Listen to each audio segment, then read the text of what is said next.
What's going on, everybody? Welcome to the RDG Soul Speak series, where we speak from our souls about people, community, the whys, and solutions. My name is David Nazario. Today I have my brother Juan Zabala with me. Welcome, Juan. What's up? ¿Qué pasa? Chilling. Thank you for having me. You're welcome. So before we even get into introductions, I want to jump right into it and ask you, since we're talking about whys, why do you take time just about every morning to make Facebook posts about topics like poverty, politics, and institutional racism in Reading, Pennsylvania? That's a big one. That's a good question. I mean, I know. It didn't start like that. It was just like I'm up early in the morning. I wake up like at 4 or 5 in the morning. I'm just up, and I'm usually like reading books or doing things like that. And then these thoughts start running through my mind, and I'm just like, let me just write something. Some days it's just something just like inspires me. I'll be walking. Like the one day I wrote about how we sometimes don't value ourselves and our community, because I saw a kid dribbling in a basketball and he was walking away from the school and not towards the school. And I was like, well, why isn't he going to school today? Or maybe he was going to school. Maybe he was going to the bus. But I just made that assumption, and I just put things together, and then those thoughts just become things. Like the one day what was it? My friend went out with a woman, and then she didn't pay, and he paid, and I'm like, how come men gotta pay? Like, but it's just random things like inspire me, and then I just put it out to the world to see what people think. So pretty much life experiences, yeah. Whatever's going on in the world, like, inspires me to just ask the question and give them my point of view. Right, and a lot of times your world consists of Reading. Straight up, yeah. Yes. So the things that were some of these hot button issues that are coming up and things like that. Yeah. So, I mean, I always look at it like wherever I'm at is where I can make the impact. So I'm here right here with you, right? So I got to talk and say what I feel because I can make the impact right here. So I got to talk about where I'm at. I want to talk about LA and New York, but that's not where I'm at. I'm in Reading. So that's why I'm always like very centrally focused, because I could change this. I could change what's in front of me. I can't change the whole world, but I could try to fix a little part of the world that I know. Okay, good. Yeah. So now let's introduce yourself. Where does that come from? Who is Juan Zabala? Tell us a little bit about what you do. So I'm a real estate agent. That's what I do by profession. So I sell houses. And what's crazy is even like something like as simple as real estate. I started with one motivation, and now I'm like motivated completely differently in real estate. Like, when I started, let's backtrack, right? So my family, we come from the Dominican Republic. I came here when I was 2 years old. My parents were both highly educated, but when they came to the United States, they had to work in factories, and everybody diminished their value because they couldn't speak English and they didn't have these titles. So that's why I don't put a lot of too much weight on titles. Even with their college education, they had a college education. My father went to one of the best one of the best high schools in the whole country of the Dominican Republic, and even here he was viewed as not educated because he was a factory worker, right? So like oftentimes we put value on people based on titles, but when you go somewhere else where they don't acknowledge your title, you have to be the person that you are. So I come from that background. My parents worked in chicken factories, and my father was fortunate enough to be able to open up a bodega. And a lot of my experiences with people came from when we opened up the bodega. So I've been in a bodega since I was like 4 or 6 years old, just attending people and watching people and seeing people interact. And that kind of got me to the understand. So everywhere I go, at every level that my life has changed, whether it was from middle school to high school, and how we view ourselves in high school, we're all trying to be adults, but we're not really adults. But some of our friends are adults because they're 18 and we're 14 and we want to be 18. But we try to like see ourselves in different positions depending on where we are in our lives.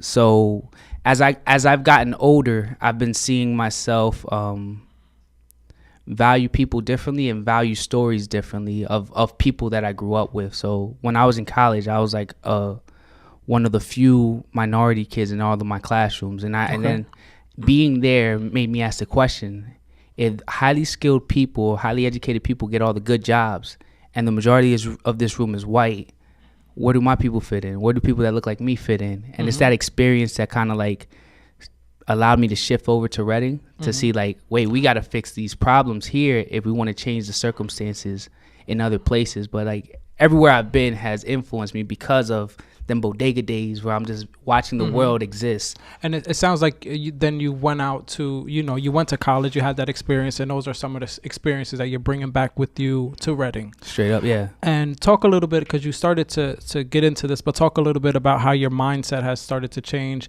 and your intention for the real estate.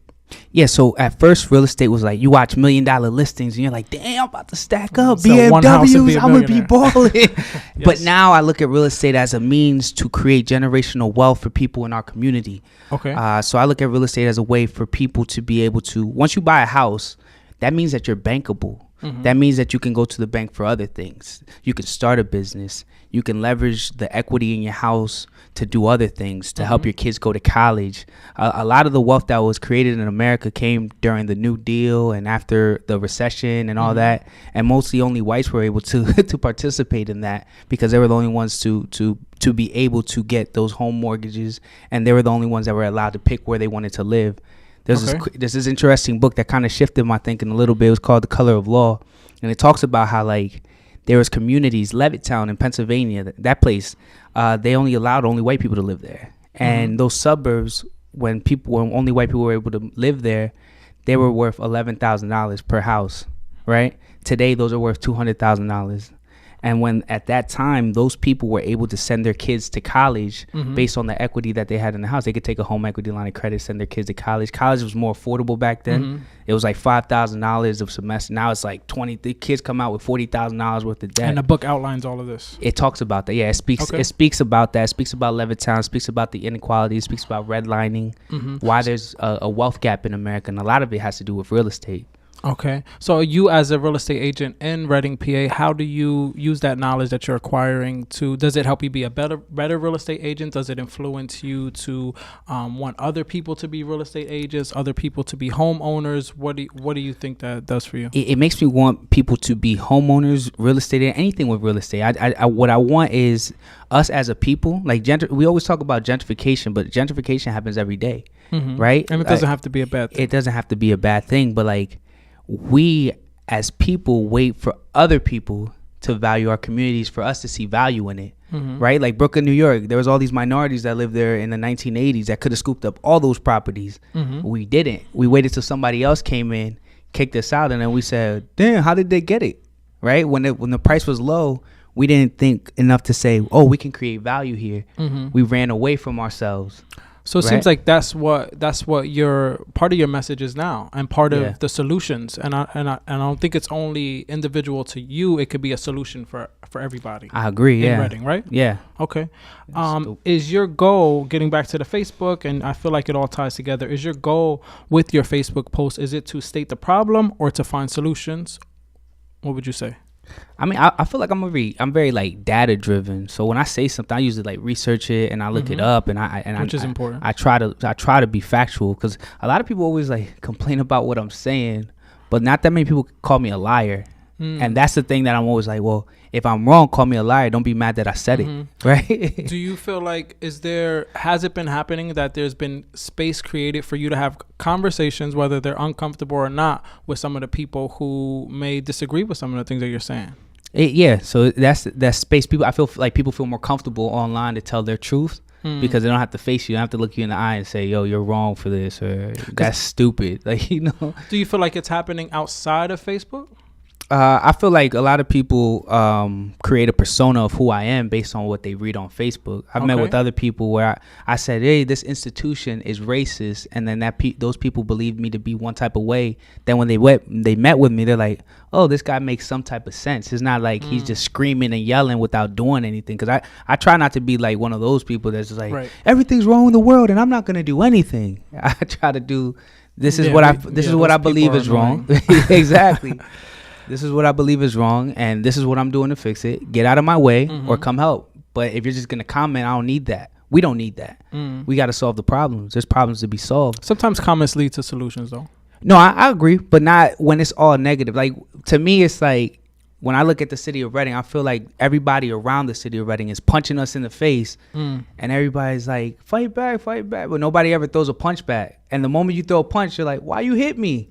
Because I've been getting hit for so long. Exactly. I've been getting hit for so long. I got to say something. Right. But That's interesting. But that's interesting that you bring that up. I think, we're from the same place. We were probably taught somebody hits you, you hit them back. Yeah. Which makes sense in a certain sense. But how do we shift the paradigm so there's no violence? So, metaphorically, how do we shift the paradigm so nobody's punching back? I mean, I think you have to be able to sit at a table with somebody and feel that you're their equal, not that somebody who's asking for help. But one of the biggest problems that I always have is like whenever we've ever gone to the table, it's always in a position of I need you, as opposed to like I'm here. How can I benefit you? How can you benefit me? And if you don't feel like I could benefit you, well, then I could leave too. Like where there's that's real equality to me. Like where we both like have to bring value to the table, not just one side, and then they get to dictate everything to me. And that's how it should be anyway. That's how it kind of relates back to ownership.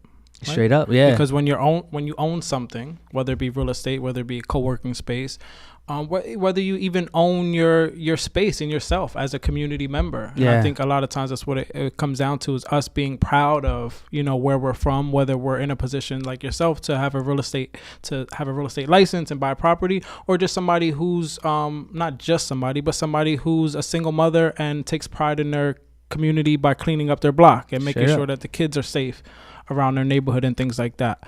We're going to get into one more question real quick in terms of Facebook and things like that. Is Facebook activism a real thing? And if so, how should we be leveraging it? Because it seems like you've been able to leverage your voice and to amplify your voice about important topics. Is this a route more people should take? So that's a two-part question. Is it a real thing? And should more people be leveraging their voice and amplifying their voices in this way? I don't know.